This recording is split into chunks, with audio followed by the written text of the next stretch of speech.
Hello दोस्तों, स्वागत है फिर से एक नई वीडियो और एक नए टॉपिक के साथ। तो दोस्तों, आज हम बात करेंगे नरेशन, जिसके अंतर्गत आते हैं डायरेक्ट से इनडायरेक्ट। नरेशन को हम कहते हैं कथा या फिर वर्णन।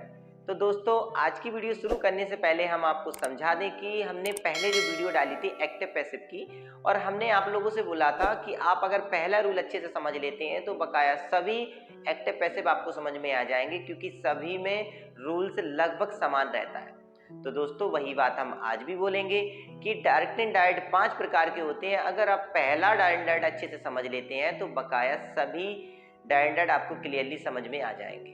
तो दोस्तों, वीडियो को चलिए आगे बढ़ाते हैं। वीडियो को स्किप नहीं करना, पूर्ण रूप से देखना। मैं आसान भाषा में आपको आज डायरेक्ट डायरेक्ट समझाऊंगा और आपको क्लियरली है 101% आपको श्योर समझ में आ जाएगा। तो चलिए दोस्तों, वीडियो शुरू करते हैं। चलते हैं हम बोर्ड पर और समझाते हैं आपको किस प्रकार से डायरेक्ट डायरेक्ट किए जाते हैं।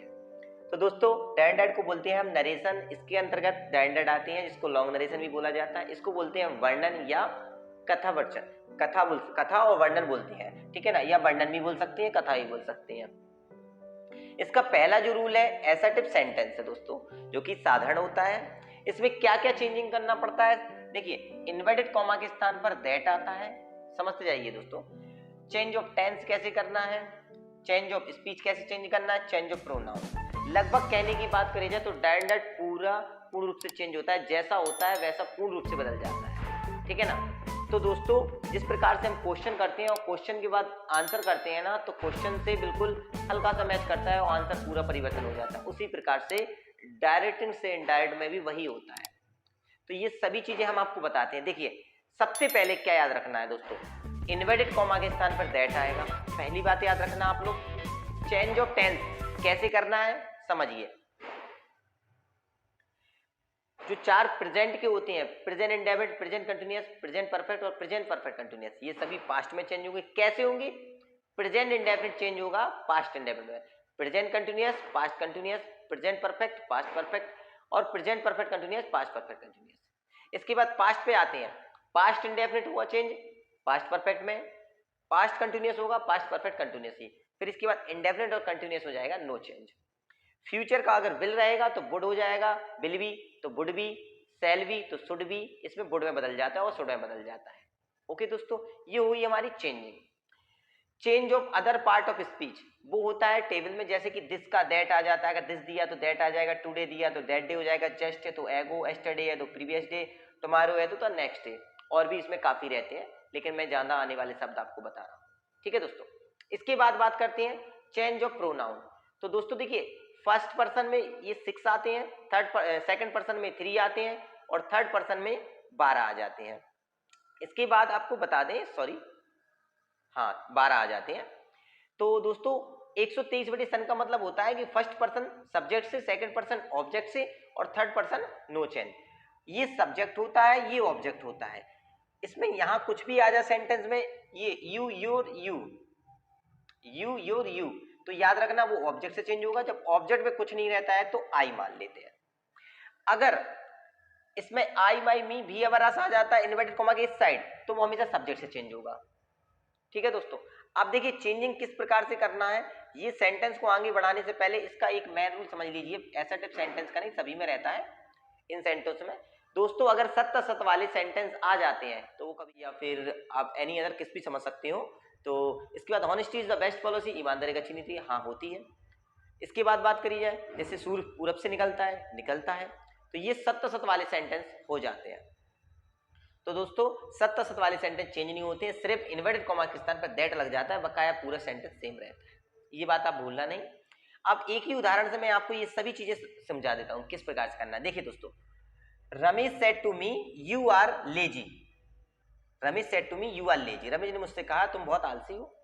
अब चेंज कैसे करना है, यहां हमें केवल इन्वर्टेड कॉमा में सेड टू ही चेंज करना है, बकाया कुछ नहीं करना है।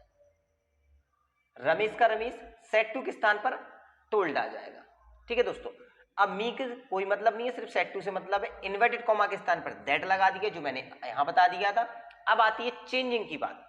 यू लिखा गया, मैंने बोला था कि फर्स्ट पर्सन मतलब सब्जेक्ट, सॉरी सेकंड पर्सन मतलब ऑब्जेक्ट से, फर्स्ट पर्सन सब्जेक्ट से, तो ये आ रहा है सेकंड पर्सन में, जो कि ऑब्जेक्ट में है। अब चेंजिंग देखिए आप कैसे समझोगे। अगर स्टार्टिंग में रहेगा तो मी का फर्स्ट आ जाएगा, मतलब आई, अगर यही चीज यहाँ होती तो आप इसको इसी के अनुमान से लगाते कि कौन से पर्सन से आ रही है, फर्स्ट आ रहा, सेकंड आ रहा, थर्ड आ रहा, इसी से। तो अभी तो ये फर्स्ट है तो इसलिए आई आता, अगर ये यहाँ हो जाता तो हम इसी का क्या कर देते, तीसरा, ये वाला यू हो जाता फिर। तो इसका आई का दूसरा आई माई मी, सीधा उंगलियों से भी गिन सकते हैं, माइंड से भी गिन सकते हैं, जिस प्रकार से आपको सरल लगे। तो आई माई मी, तो तीसरा मतलब मी आता अगर ये यहाँ होता। तो ये होती है चेंजिंग।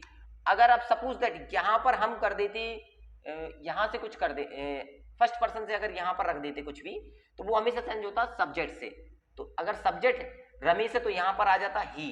तो इस प्रकार से हम चेंज कर सकते हैं इसको, फर्स्ट पर्सन को, सेकंड पर्सन को, थर्ड पर्सन को। ये होती है चेंजिंग। देखिए अब चेंज ऑफ अदर स्पीच वो होता है जैसे कि सेंटेंस में यहाँ पर लिख दिया मैंने टुडे, जो कोई हो नहीं सकता लेकिन समझाने के लिए आ जाता है, तो उसमें कुछ नहीं होगा, दैट डे कर देंगे हम। लेकिन इसमें पीछे जो comma, double comma, first comma आता है, आंसर में केवल कॉमा फुल स्टॉप हो जाता है, वो डबल कॉमा हट जाता है। तो इसमें काफी कुछ चेंजिंग रहती है। तो इस चीज को आप ध्यान रखना कि इन्वर्टेड कॉमा के स्थान पर दैट आता है, सेज टू के स्थान पर टेल्स आएगा, सेट टू के स्थान पर टेल आएगा और सेट टू के स्थान पर टोल्ड आएगा। अगर टू नहीं दिया रहता है इसमें तो आप जैसे का तैसा लिख दोगे, अगर इसके अंदर टू नहीं रहता तो।